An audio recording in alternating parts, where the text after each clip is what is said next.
Rafiki mpenzi, mteule wa Mungu, ufuatao ni mwongozo wa maombi ya saa 9 usiku.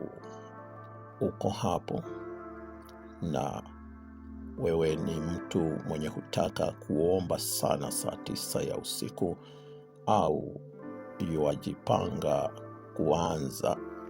Ni jambo nzuri sana na ni vizuri kujizoesha kuomba yale masaa.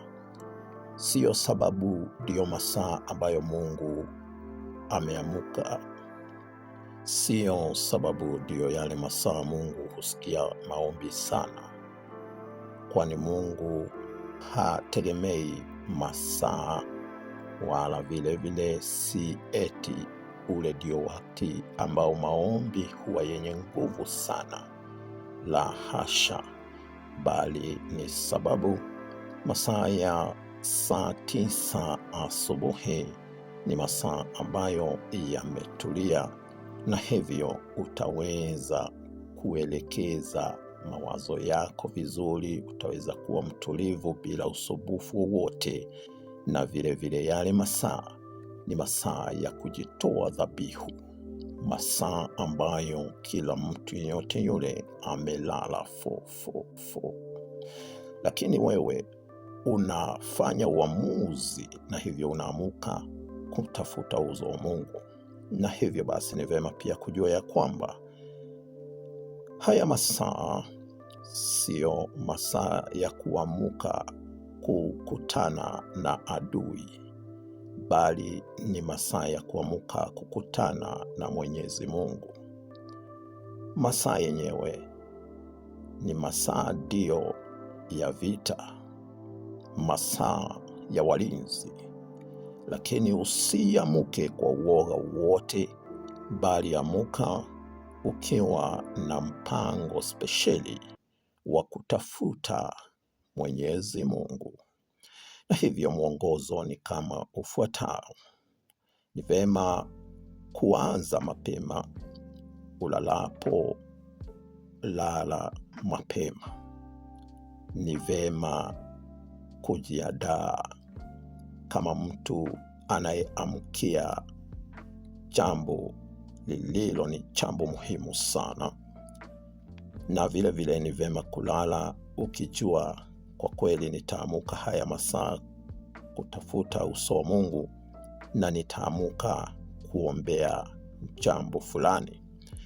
Vile vile ni vizuri kujizuia na mambo ambazo zinaweza kukupa wasiwasi, mambo ambazo zinaweza kutokupa utulivu wakati wa usiku kabla ya kwenda kulala, kama vile simu, kuangalia vitu ambazo hasijatulia, makelele nyingi, mambo na mashughuli ambazo kidogo si za kiimani, zinaweza kukunyima ule ukakamavu wa kwenda kukutana naye Maulana.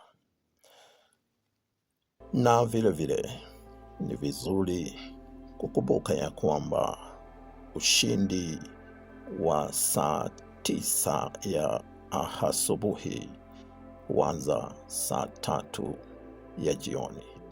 Hivyo kumaanisha ni vema pia kuomba kiasi uendapo kulala, kama tu maandalizi.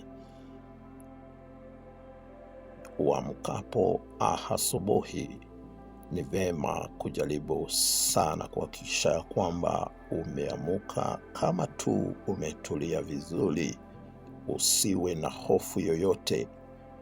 Nawisha uso wako vema, alafu keti kitako au upige magoti, alafu chukua muda ujifahamishane na uwepo wake Mwenyezi Mungu.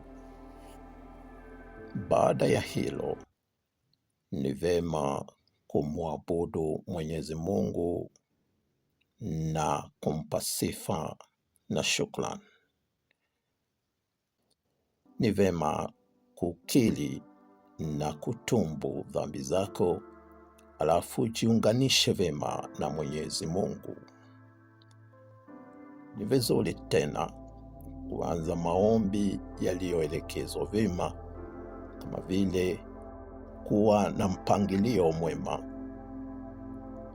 Kwa mfano, maombi ya mtu binafsi au ya maisha yako. Kila kitu ambacho ungetaka kuombea katika maisha yako kuwa umekipanga vizuri. Maombi ya kifamilia, maombi ya ukuaji wa kiroho, na maombi ya changamoto mbalimbali katika maisha na upinzani. Vile vile ni vema umalizapo maombi yako kukaa mtulivu. Tulia, umsikize Mungu. Wengi hupotea hapa, kwani ukishaongea na Mwenyezi Mungu, umemwambia yako yote, ni vema pia kumpa nafasi usikie atanena nini. Lakini wengi huwa tunanena sisi tu bila kumpa tuliyekuja kupatana naye nafasi na yeye aweze kuongea. Na hivyo basi ni vema kujua ya kwamba swala zima ya kuamka saa 9 asubuhi, tena kuamka kwa maombi, si swala rahisi. Na hivyo kama wewe ndio unaanzia kwa sasa, ni vema uweze kuanzia pole pole, kwani uanziapo kwa pupa utachoka mapema. Kumbuka jambo hapa ni kuwa katika maombi kwa muda mrefu, sio tu siku moja, lakini ikiwezekana kwa miaka mingi ya kukutana na kumtafuta uso wake Mwenyezi Mungu. Na hivyo basi, kama unaanzisha, ni vema kuanza pole pole. Anza kwa mara 1 au 2 kwa wiki, dakika 15 mpaka dakika kama 30 hivi zinatosha.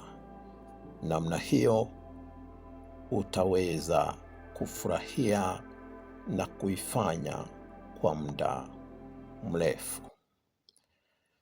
Na nikitamatisha, ni vizuri pia niendelee kutilia mkazo kwamba maombi ya saa 9 ya asubuhi si maombi ya kuamka kupigana vita na giza, la hasha, bali ni wakati wa kuamka kuikuza tabia iliyo bora, tabia nzuri ya Mkristo. Tena ni wakati ambao utaweza kuelekeza mawazo yako vema bila usumbufu wowote, kukutana na Mwenyezi Mungu Muumba wako wakati dunia yote imetulia.